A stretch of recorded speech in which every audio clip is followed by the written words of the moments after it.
Amados, Lucas, capítulo 7, versículo de número 11 até o versículo de número 17, a Bíblia vai nos trazer um relato muito extraordinário.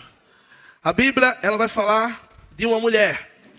A Bíblia, ela vai falar da viúva ao qual o seu marido se chamava como? Naim. Não é isso? Sim ou não? Não. Naim é o nome de uma cidade.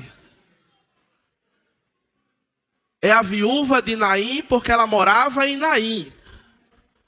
Não que o esposo dela tinha nome por título Naim. Precisamos estar atentos àquilo que lemos. Porque por vezes estamos lendo ano a ano e não prestando atenção em alguns detalhes. A palavra de Deus, no capítulo 7, no versículo 11, diz o seguinte: logo depois, Jesus foi a uma cidade chamada Naim. Uma cidade chamada Naim. E com ele iam seus discípulos e uma grande multidão. Ao se aproximar da porta da cidade, estava saindo o enterro do filho único de uma viúva. E uma grande multidão da cidade estava com ela. Ao vê-la, o Senhor se compadeceu dela e disse: não chore. Depois, aproximou-se, tocou no caixão e os que carregavam pararam. Jesus disse: jovem, eu te digo, levante-se. O jovem sentou e começou a conversar. E Jesus o entregou à sua mãe. Todos viram e ficaram cheios de temor e louvavam a Deus. Um grande profeta se levantou dentre nós, diziam eles. Deus interveio em favor do seu povo. Essas notícias sobre Jesus espalharam-se por toda a Judéia e regiões circunvizinhas. Feche seus olhos, curve sua cabeça e vamos orar. Senhor Deus, muito obrigado, Pai. Muito obrigado pelo privilégio de te servir. Muito obrigado, Pai, por nos ter conduzido até este local, Pai. Muito obrigado por ter falado conosco através dos louvores, através das leituras, através, Pai, agora da tua palavra. Continua falando aos nossos corações. Que possamos estar cada dia mais praticando tudo aquilo que temos visto e tudo aquilo que temos ouvido, Senhor. Obrigado pelos livramentos que o Senhor concedeu a cada um dos seus servos. Obrigado, Pai, pela nossa semana. Obrigado pelo ar que respiramos. Obrigado pela saúde que o Senhor concede a cada um dos teus filhos, Pai. Eu só tenho, neste momento, a Ti agradecer. Em nome de Jesus. Amém. Queridos, nós vimos na semana passada que férias, aonde? Só no céu. E o nosso Senhor Jesus Cristo, logo após ele ser tentado, ele começa a sua peregrinação. Ele faz a escolha daqueles que iriam estar caminhando junto a ele. Ele prega para muitas pessoas ali no Sermão da Montanha. Ele cura um paralítico, um homem os amigos eram extraordinários, que enfrentaram as dificuldades, enfrentaram diversos problemas para fazer com que aquele homem chegasse até Cristo. Destelharam uma casa, desceram o seu colega e Cristo curou aquele homem. Cristo ele também cura uma pessoa que tinha as mãos tortas, defeituosas, deficientes. Logo depois, ele faz com que o servo de um centurião romano tenha a sua saúde restaurada, só em apenas falar. Ele nem precisou ir até aquele servo. Ele estava a caminho e o centurião disse: eu sou líder de algumas pessoas e o que eu mando eles fazerem é feito. E o Senhor, que é o Todo-Poderoso, uma palavra apenas, e ele vai ser curado. E Jesus olha para ele e diz que até aquele momento não tinha visto fé tamanha. E aquele servo do centurião, ele é curado. Logo depois, Jesus ele anda 50 quilômetros. 50 quilômetros para fazer o maior milagre humano, que é a ressurreição. É interessante, porque Cristo ele estava em Cafarnaum, e de Cafarnaum para Naim são 50 quilômetros. E mais interessante ainda, é o amor que Cristo tem por cada um de nós. Sabe por quê? Cristo, ele entrou na cidade? Cristo, ele entrou na cidade? Não. Da porta, ele cura aquele homem, e dali mesmo, ele volta. Volta para onde? Para Cafarnaum. Queridos, Cristo, ele vai nos buscar. Cristo foi te buscar hoje, onde você estava, para você se fazer presente neste local. Para você poder ouvir a voz dele através dos louvores, das orações, da palavra a qual ele tem para mim e para você. Por vezes nós insistimos em resistir a Deus, mas ele vai nos buscar como um bom pastor. E tenha certeza que você pode estar aonde você estiver. Pode ser 50 quilômetros, pode ser 20 quilômetros, pode ser 100 quilômetros. Cristo, ele vai atrás de cada um dos seus, como um bom pastor, que deixa as 99 e volta atrás de uma. Então, se vocês conseguiu chegar aqui, através da busca de Cristo, preste atenção naquilo que ele tem para transmitir ao seu coração. Não perca essa oportunidade.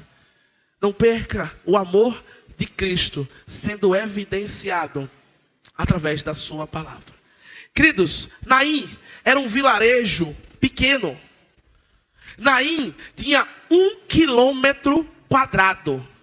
Ou seja, era 1000 metros de comprimento por 1000 metros de largura. Talvez Naim tivesse a extensão dali da Praça das Três Rodas até a Praça da Liberdade, fechando aqui até ali a Rua Bom Conselho, pegando ali pelo SESI. Esse quadrado chamava-se Naim. Um pequeno vilarejo com pouco mais de 150 habitantes. E essa vila, nesse momento, estava vivendo um luto. Essa vila, nesse momento, estava vivendo um luto. E aqui eu faço um parênteses. Falamos um pouco sobre o Setembro Amarelo, sobre a depressão, sobre a ansiedade. E esta palavra, ela é muito importante. Viver o luto. Viver o luto. Sentir a dor da partida de alguém. Por vezes, somos fortes. Quando algo acontece, alguém parte, nós ficamos fortes, rígidos, seguros. Porém, o acúmulo dessas emoções não vai nos trazer um benefício. Então, como essa cidade ela vivia um luto, o texto diz que uma multidão seguia naquele cortejo. Uma cidade pequena, todos se conheciam, talvez todos ali estavam chorando a partida daquele homem. Que possamos viver cada luto em nossas vidas. Às vezes imaginamos que o luto é apenas a morte de alguém. Mas não.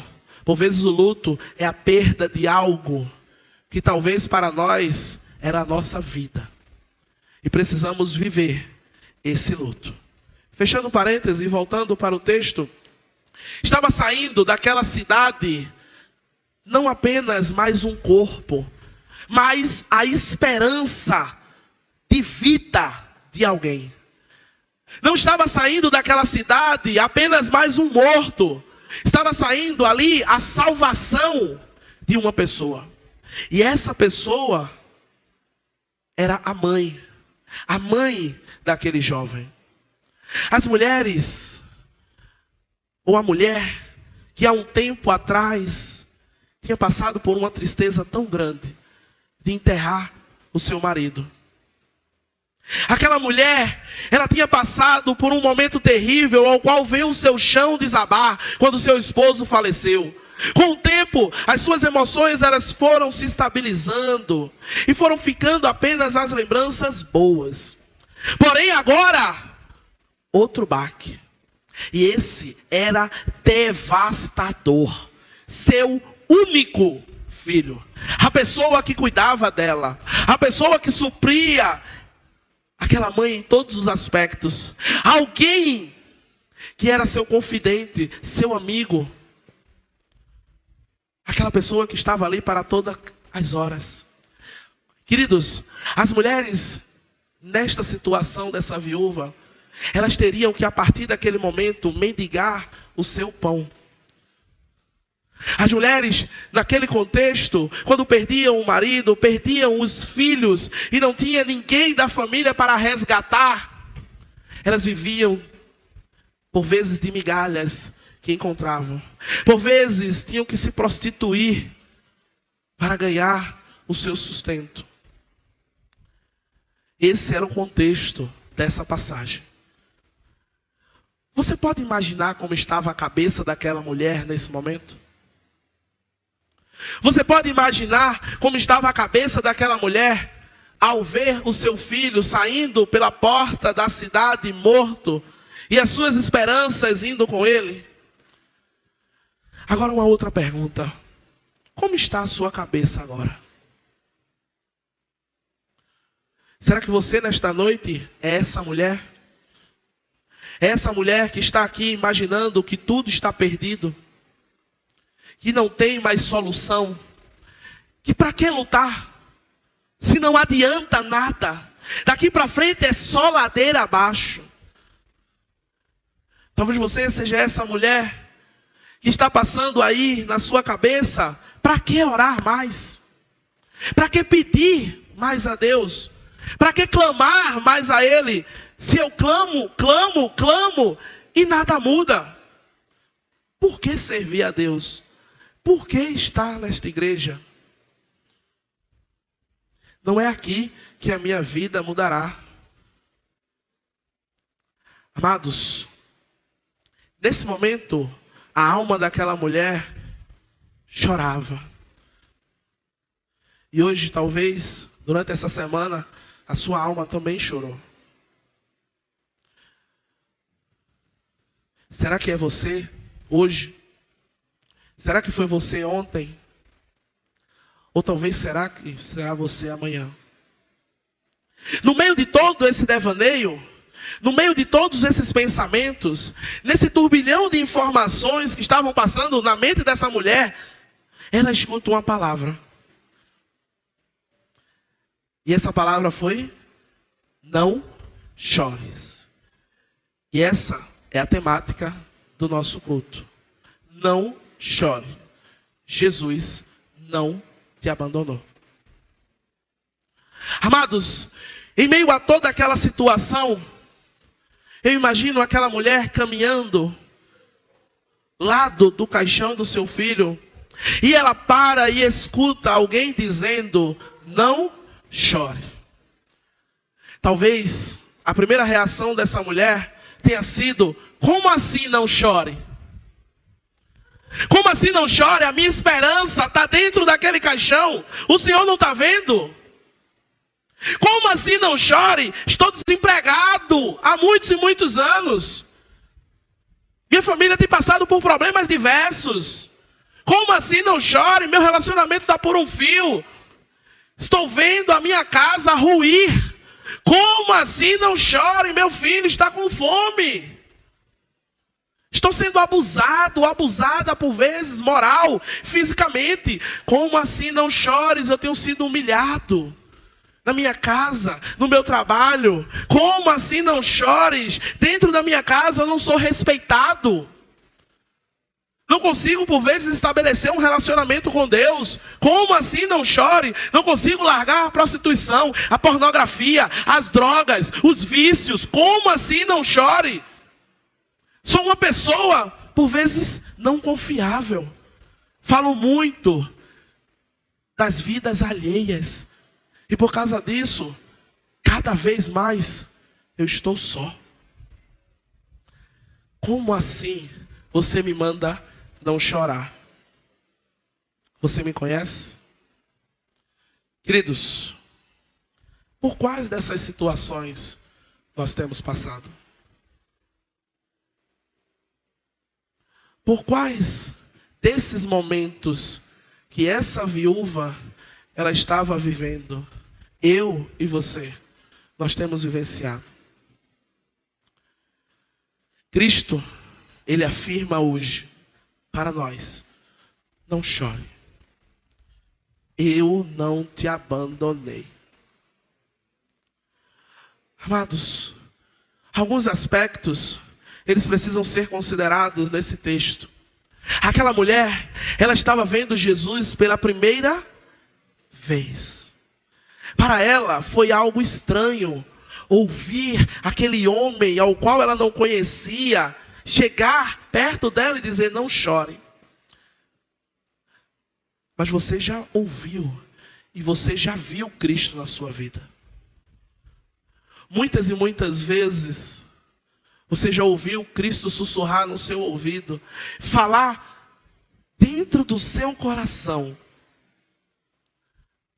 Amados, creia neste que está dizendo: não chores, porque Cristo é aquele que vai mudando os quadros e está do seu lado. Um aspecto interessante está no versículo 14, que diz: então foi até o caixão, tocou nele, e os carregadores pararam. E ele disse: jovem, eu te digo, levante-se. Amados, quando Jesus chega, o problema vai embora.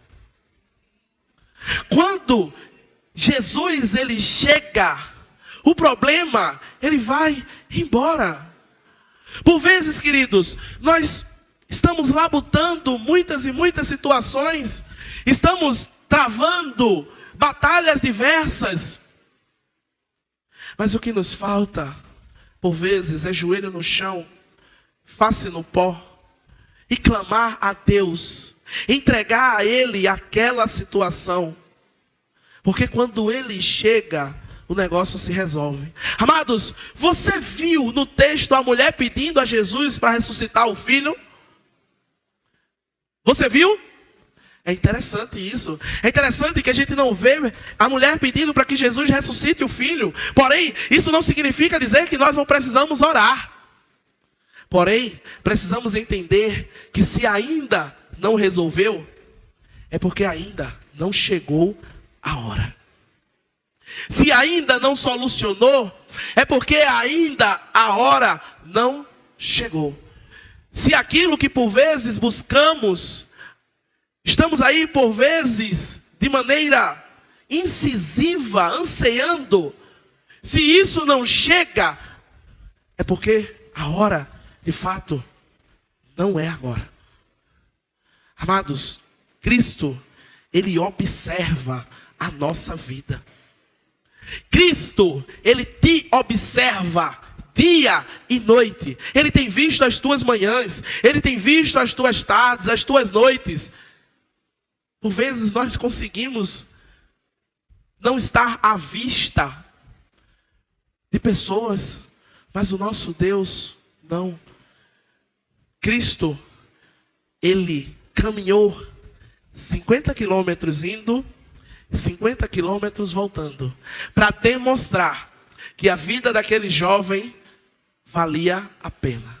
Cristo trouxe você aqui hoje para transmitir ao seu coração que a sua vida vale a pena, que você é importante, que você não é aquele que caiu da mudança. Não, você é precioso aos olhos do Pai. Foi por mim e por você que Ele verteu todo o seu sangue na cruz do Calvário. O sacrifício que nos trouxe paz foi feito por Ele. Amados, o jovem no texto, ele estava o quê? O jovem estava o quê? Morto. Queridos, o jovem estava morto, mas por vezes na presença de Deus, aquilo que Ele quer, revive, transforma, renova, recria, revigora, religa. O jovem, ele estava morto naquele momento, mas na presença de Cristo, aquilo que Ele quer, revive. Aquilo que Ele deseja, se transforma. Aquilo ao qual Ele quer para cada um de nós, é religado. Isso é muito interessante, queridos, porque aquela situação difícil que a mulher passava naquele momento foi resolvida. A glória de Deus, ela se manifesta quando chegamos ao nosso limite. É muito interessante porque talvez aquela mulher, ela tenha orado, ela tenha jejuado, ela tenha louvado, ela tenha frequentado o templo, a sinagoga ou muitas outras situações religiosas, mas a morte levou o seu filho. Aquela mulher naquele momento estava no seu limite. E é interessante, queridos, porque onde não conseguimos fazer mais nada, é ali onde o poder de Deus se aperfeiçoa. Quantas e quantas vezes na sua vida você olhou assim e disse: agora eu não consigo mais. E foi aí que Deus agiu. Quantas e quantas vezes na sua vida você disse: agora eu não vou mais. E aí Jesus chegou e resolveu aquela parada. Amados, o limite daquela mulher tinha chegado. Assim como o limite de Moisés. Qual era o limite de Moisés? O mar. Moisés chegou até um lugar que para ele era intransponível passar. Moisés chegou a um ponto que para ele não conseguiria se avançar. E foi aí onde Deus chegou e resolveu. O limite de Abraão era a morte do seu filho Isaque. Abraão, ele chega na iminência de sacrificar o seu próprio filho. E quando ele chega naquele momento, Cristo é tipificado através daquele cordeiro enviado por Deus para morrer no lugar daquele jovem. O limite de Ana era a esterilidade. Ela não conseguia ter filhos. Ela orava, ela jejuava. E ela chegou em um momento que ela não conseguia ultrapassar. E Deus concedeu a ela um filho chamado Samuel. Queridos, se você está no seu limite, entrega de fato tudo isso ao Senhor. Confia nele. E o mais Ele fará. Amados, precisamos guardar isso no nosso coração. Chegarmos ao nosso limite e entregar tudo aos pés da cruz. Porque se for da vontade dele, se for do jeito dele, ele vai fazer. Amados, a esperança voltou. A vida do jovem voltou. Que coisa maravilhosa. Agora, Aquela esperança estava diferente. Agora, ela não estava mais pautada em algo que poderia se acabar. Aquela viúva e os demais que estavam ali viram que as suas esperanças deveriam estar sendo depositada naquele que pode todas as coisas, naquele Deus que muda quadros. Amados, isso é muito interessante. Antes de Jesus chegar naquela mulher, a esperança dela tinha acabado. Porque por vezes a nossa esperança é determinada, ou é indicada, ou é fixada em algo falível. Em algo que por vezes perece. Muitas vezes a nossa esperança está num trabalho, num filho, num relacionamento, na igreja. A sua esperança, ela tem que estar em Deus. A sua esperança, ela tem que estar em Cristo. O seu foco tem que ser o Senhor e Salvador Jesus, aquele que vive e reina, e que naquele grande dia vai nos levar a se encontrar com Ele lá no céu. Amados, Deus, Ele muda os quadros. O versículo 16 e 17 diz: grande temor tomou conta da multidão, que louvava a Deus, dizendo: um profeta poderoso se levantou entre nós. E hoje Deus visitou seu povo. Essa notícia sobre Jesus se espalhou por toda a Judéia e seus arredores. Queridos, o povo que por vezes outrora chorava, hoje se alegra. Os que estavam calados, hoje cantam e anunciam que Deus está no meio do povo. Aqueles que não viam esperança, podem crer que no Senhor vem as bênçãos. Queridos, aquilo que Deus concede para cada um de nós, aquilo que Deus concedeu àquela mulher e todos aqueles que habitavam naquela cidade, foi multiplicado para outras pessoas. O texto é bem claro quando ele diz que essa notícia se espalhou. Essa notícia se multiplicou. Muitas outras vidas ouviram falar sobre Jesus. Queridos, a bênção que Deus ele concede para nós precisa, necessita, é salutar, condição sine qua non, ser levada para outras pessoas. A bênção que Deus concede para cada um de nós precisa ser transmitida para outras pessoas. Tudo aquilo que Deus coloca na sua mão não é seu, apenas estás administrando. E como está sendo feita esta administração? Os teus dons, os teus talentos, as tuas virtudes.